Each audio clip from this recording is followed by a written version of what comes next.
Now, you know, chiropractors, we estimate as many as 93% of the causes of headaches actually occur in your neck. We got to talk about your neck and what could cause a headache. So how could a headache be caused by something in your neck, right? It's like, I have this pounding here, or this stabbing here, I've got, you know, so you mean this pain here is, you saying that it's coming from here? You see how implausible that is? And especially if you're a medical doctor and you say, well, there aren't any nerves. There's no way you could have stabbing pain behind your eye from your neck. Although one of the studies that we're going to talk about was done by a medical doctor. And it's absolutely fascinating. So we're going to get into that. If we think medical, and I have come to the point where I'm not as enthralled by medicine in general. I used to have a lot more respect for the medical field. Now I'm stepping back a little bit. I appreciate it for what it does. And if I am in a car accident and I'm bleeding or I have a broken bone or something like that, please, I need medicine for that. I need a medical or a crisis type of an intervention so I don't die. Okay? But what most people have are things that really require a little more thoughtful approaches. And I'm finding that really chiropractic has a much better chance at really doing something significant. So chiropractic philosophy, if you have an innate intelligence within you that's getting choked off, then what we need to do is find where the choking off is and restore that. So that's what we're going to do. There was a study in 1992, and this was done in Sweden, and they estimated that 27% of females and 14% of males suffer from severe headaches. You realize? So that's more than 1 in 4 women. So if you're a woman, you know, that is a fair, you know, so now if you've never had a headache, you'll go, wow, that's kind of weird. But when you start looking at the numbers, and I would say in my practice, it's higher than that. Because I don't get the general, by the time people come in to see me, a lot of times they're at the end of their rope or they're struggling or something like that. So there's a higher percentage of my practice who has headaches. So that's interesting. A paper written in 1993 calculated the impact of headaches in the U.S. They were estimated at 74.2 million days of restricted work, $1.4 billion lost from diminished productivity. I mean, it's an amazing cost. When you look at headaches, and I mean, how many people call in sick, and what they're saying is, I have a headache, I can't work, I can't drive, I can't function, or whatever. There's something wrong with me. Today is out. You know, who's going to bear that cost? We all are, right? And so that's really interesting.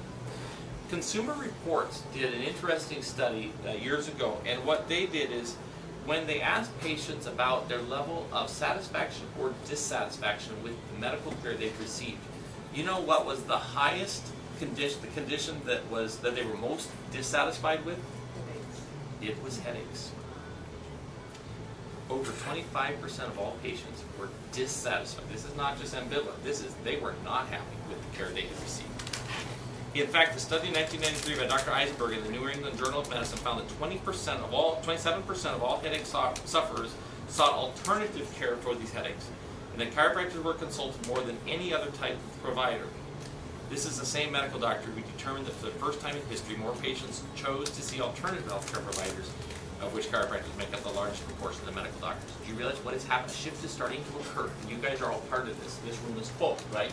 Because people are saying, wait a minute, the answers I've been getting in medicine don't answer the questions to a satisfactory degree. I need something else. Now, chiropractors have been considered alternative healthcare providers. But what is happening is the orthodox or the typical medical doctors, they are becoming less prevalent. People are choosing, and you guys are all, you're paying for it yourself. You're coming into doctors' offices like myself, who are chiropractors, who are at least thinking this thing through a little bit more, trying to figure out what's going on, all right? So when we talk about headaches, what kind of headaches do we have? Migraines. And what's the other kind of headache? Migraines. Yeah, no. They would typically have, well, in general, the classification goes of that would be a tension headache or a migraine headache, right? Does that make sense? Oh, yeah. And then oh, yes, the muscle, okay, you got like a muscle tension headache or you got a migraine. I'm finding less and less satisfaction with that explanation. I'm starting to get to the point where I really don't care what kind it is or what they call it. If that were a wonderful strategy, it would have worked. It's not working. I don't necessarily buy into that, but you guys are going to have to deal with this. Is the way the world is. So kind of this is how in the world of headaches, this is kind of how they think. And so if you think about tension headaches, the pain would tend to be more dull. Migraine would tend to be more sharp. Tension headache would be more both sides. So like if someone comes here, then, because you have to think, well, why would your doctor diagnose like a migraine headache or a tension headache? What are the criteria? And so this is kind of how this is kind of the matrix through which they run your symptom. Now the problem with this is, it's all predicated on your symptom. Nobody is figuring out what the cause is. Although the migraines, they tend to look at more a vascular cause, and a tension, they tend to look at the muscles as the cause. The problem is, it really doesn't fit very well with what I have seen. Because often, there may be a tension, their muscles are involved in just about every misalignment, right? So if we reshift our thinking, start to say, well, wait a minute, what if instead of thinking like these symptoms causing what drives us, instead of trying to look and see if there's anything wrong in your neck, and trying to understand what might be wrong with your neck and see if we can fix that thing, I don't care so much then about how it manifests in you, right? You understand? My job is to find the problem and fix it, and care less about how you describe your headache, because my job, if I can find a subluxation and fix that thing, it doesn't really matter whether you have more of a pounding headache or a tension headache or there's more muscle or how it expresses in you is not as important. If I can get rid of your headache, you don't really care. Does that make sense? So anyhow, but that's so the tension, those bilateral pain, migraine would tend to be one-sided pain. Tension headaches tend not to have nausea associated with them. Migraines, nausea. Tension, they would tend to be mild to moderate in terms of pain. Migraines tend to be sharper in pain. Tension headaches would be steady. Migraines would be throbbing. Okay, and kind of the whole premise is the steady, the muscle tight, like this and holds tight, the pulsatile sort of a character to it from the vascular. Suboccipital pain would be tension, so back along the base of the skull, versus periocular pain, which would be kind of behind the eye, would tend to be migraine. Mild light and sound sensitivity would be tension. Extreme light and sound sensitivity would be on the migraine. Tension tend to be frequent. Migraines tend to be less frequent. Tension tends to be long-lived. Migraines tend to be short-lived. So if you start talking about, oh, I've had a headache for 3 days, well, we tend not to think about a migraine headache like that.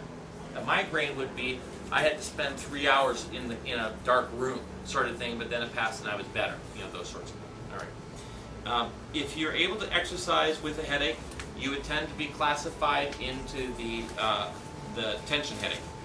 The migraine, the exercise would make the headache so bad I can't even think about exercising, sort of thing. Tension headache would be no prodromal symptoms.